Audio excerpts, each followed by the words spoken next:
Saline কাণ্ড ঘিরে বিক্ষোভে উত্তাল মেদিনীপুর মেডিকেল কলেজ হাসপাতাল। রবিবার মীনাক্ষী মুখোপাধ্যায়ের নেতৃত্বে সুপারের অফিসের সামনে জড়ো হয়ে বিক্ষোভ দেখালো এসএফআই ডিওয়াইএফআই। সুপারের অফিসের তালা ছড়িয়ে দিলেন বাম ছাত্র যুব সংগঠনের সদস্যরা। মেডিকেল কলেজের গেটের সামনে বসে বিক্ষোভ দেখালো বিজেপি। পশ্চিমবঙ্গ থেকে দূরে ফেলে দিতে হবে। নিষিদ্ধ স্যালাইন প্রয়োগের ফলে প্রসূতি মৃত্যুর অভিযোগ ঘিরে রবিবারও দফায় দফায় উত্তপ্ত হয়ে উঠল মেদিনীপুর মেডিকেল কলেজ চত্বর। মীনাক্ষী মুখোপাধ্যায়ের নেতৃত্বে বটতলা চকে পথ অবরোধ করা হয়। এরপর মীনাক্ষী সহ এসএফআই ডিওয়াইএফআই সদস্যরা কোতোয়ালি থানায় যান। সুপারের বিরুদ্ধে অভিযোগ দায়েরের আগে মেদিনীপুর কোতোয়ালি থানার আইসির সঙ্গে বাগবিতণ্ডায় জড়ান ডিওয়াইএফআই নেত্রী। কালকে আপনারা পিটিয়েছেন ফার্স্ট ইয়ারে পড়ে, আমাদের ভয় নেই, আমাদের পুলিশেরও অনেকেই আহত হয়েছে।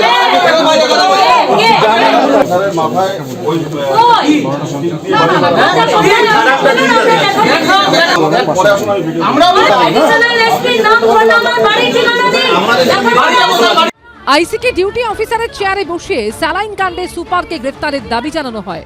আমরা 24 ঘন্টা একসাথে করা উচিত ছিল। এমএসভিপি কে হয় আপনারা ধরবেন, নইলে আপনারা এখানে ফায়ার করে গেলে আমাদের অ্যারেস্ট করতে হবে। প্রসূতি মায়ের মৃত্যু জাল ওষুধের ফলে এটা প্রমাণ করে দিল যে এই সিন্ডিকেটের শেকড়টা কত ভেতরে এরা নিয়ে গেছে।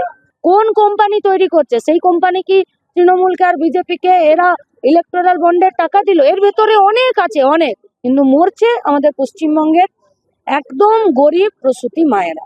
নারায়ণ স্বরূপ নিগমকে কাস্টডিতে নিতে হবে। সেকেন্ড ডাইরেক্টর হচ্ছে মুকুল ঘোষ, বহরমপুর। এই বহরমপুরে মুকুল ঘোষের সঙ্গে সরাসরি কালীঘাটে যোগাযোগ আছে। সমস্ত জাল ওষুধ সাপ্লাই করে এবং exchange of money. Enforcement directorate এই কেস নিয়ে এটা আমরা দাবি করেছি। জবাব দিয়েছে তৃণমূল। ওনাদের যদি কিছু বলার থাকে বা ওনাদের কাছে তথ্য থাকে, হয় রাজ্য সরকারকে সেগুলো দিন, হয় সেগুলো প্রকাশ্যে বলুন, আর অথবা যদি এইসব এজেন্সিকে দেওয়ার ইচ্ছা হয় সেগুলো দিল্লিতে গিয়ে তারা বলতেই যান। তো এখানে সংবাদ মাধ্যমকে বলছে কে? বলছে বিজেপি নেতা। কোন বিজেপি? যাদের শাখা সংগঠন সিবিআই আর ইডি। তো তারা বাইরে বলছেন কেন? তারা নিজেদের জায়গায় গিয়ে বলুন। এদিন মাহারা সদ্যজাত এবং বাকি 3 প্রসূতির শিশুদের দেখতে মেদিনীপুর মেডিকেল কলেজে যান মেদিনীপুরের তৃণমূল সাংসদ জুন মালিয়া। অন্যদিকে সংকটজনক 3 প্রসূতিকে এই দিনে গ্রিন করিডোর করে নিয়ে যাওয়া হয় কলকাতায়। সৌমেন চক্রবর্তী, সুমিত হালদার ও অনির্বাণ বিশ্বাসের রিপোর্ট, এবিপি আনন্দ, পশ্চিম মেদিনীপুর।